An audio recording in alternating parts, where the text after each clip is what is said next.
year, Arizona's Attorney General Mark Brnovich has been fighting to get the Biden administration to do its job, from suing DHS Secretary Mayorkas to the CDC to President Biden himself.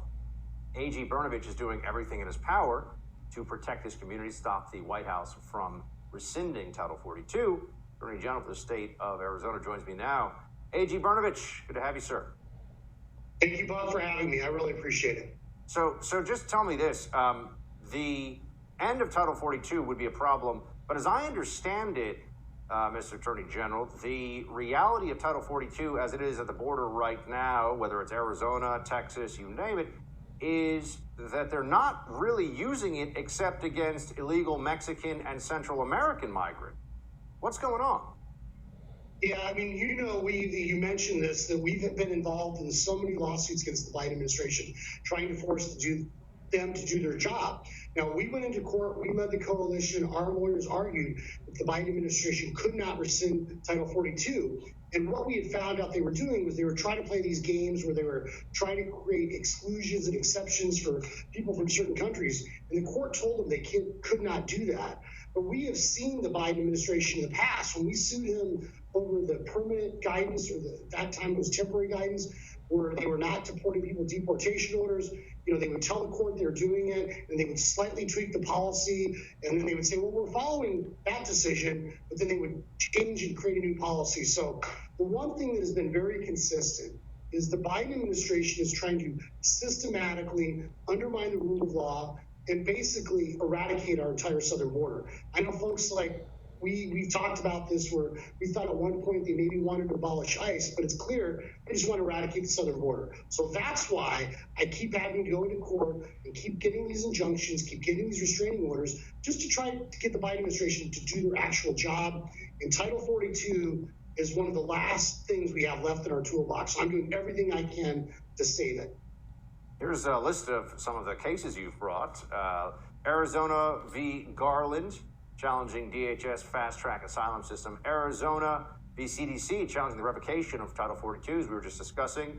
You've also challenged DHS's final guidance, challenging Biden administration's illegal violation relating to cancellation of border wall construction, and once again, challenging interim guidance. So you are not afraid to take the feds into court over this stuff. How have these challenges played out? You're winning some, losing some, something in between? What's going on? Yeah, I mean, we unfortunately, for example, on the border wall, that's still in litigation. We weren't successful at the beginning of that, but we're continuing to litigate it.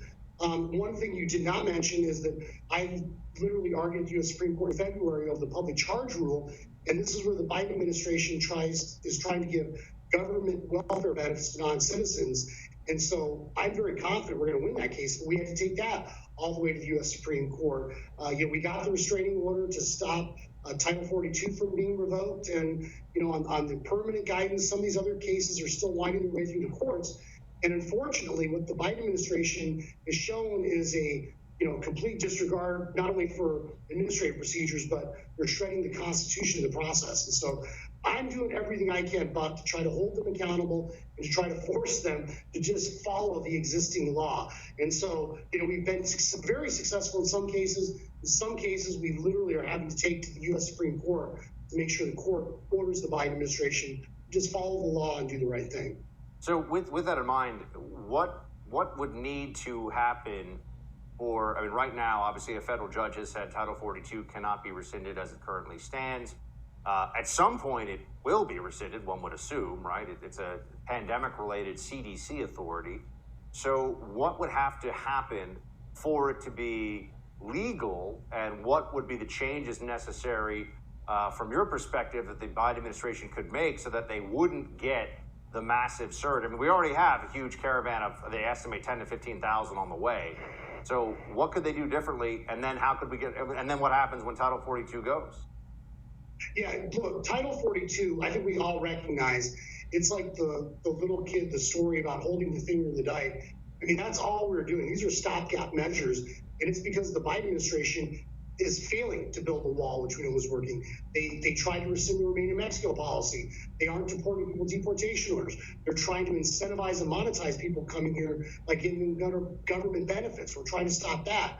So Title 42, what we basically argued is that look, if the Biden administration wants to rescind it, what has been good for the goose is good for the gander. And in that sense, these left-wing groups, they always sue Republican administrations, trying to tell them they cannot change rules or policies without going through the proper rulemaking process. So what we've said and what the judge agreed with is that if the Biden administration wants to rescind or revoke Title 42, they have to go through the process, the legal process, and that would include rulemaking and public notice and comment.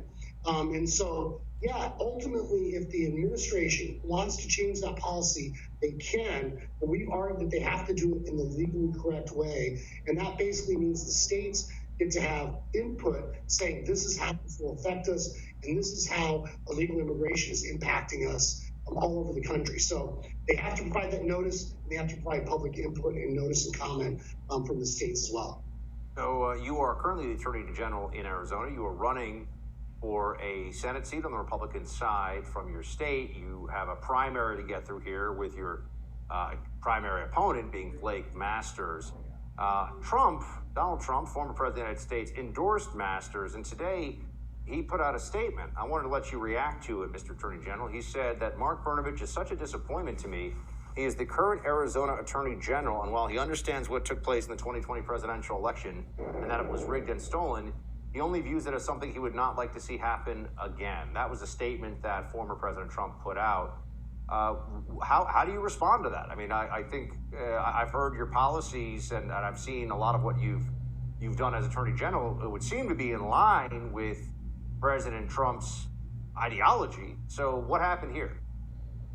Yeah, Buck, I can never control what other people are going to say or do. And what I've said, I literally told President Trump this, is that if you care about securing the border, if you care about confirming good federal judges that will enforce the law as it is and not create policy, if you care about low energy prices and energy independence, if you care about low taxes, low regulation, you go through that entire agenda. I've actually been there. I mean, I was a prosecutor when I began my career, gang prosecutor, protecting our communities. I worked at a think tank called the Goldwater Institute, where I wrote extensively about federalism and low energy prices. And now as an AG, look at all I've done, whether it was suing the Biden administration over unconstitutional vaccine mandates, or literally last year, and I brought this up to the president, the most important election case in a generation is literally called Brnovich v. DNC. And when left-wing groups tried to come into places like Arizona, I fought them all the way to the Supreme Court, and the court upheld the ability of states like Arizona and other states now to enact election integrity measures that limit and restrict ballot harvesting and out-of-precinct voting. So I've actually been in the forefront of these fights. So you get a lot of folks now that come up and they talk the talk, but they've never walked the walk. They've never actually been in the fight.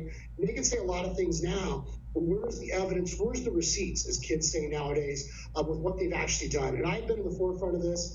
And ultimately, at the end of the day, I think it's important to have a principled Arizonan taking on Mark Kelly because the stakes are so high. And if you want someone that understands limited government, federalism, and conservative principles, then I'm the guy. Attorney General Brnovich, State of Arizona. Good to see you, sir. Thanks for being with us today. Thanks, Buck. Thank you very much.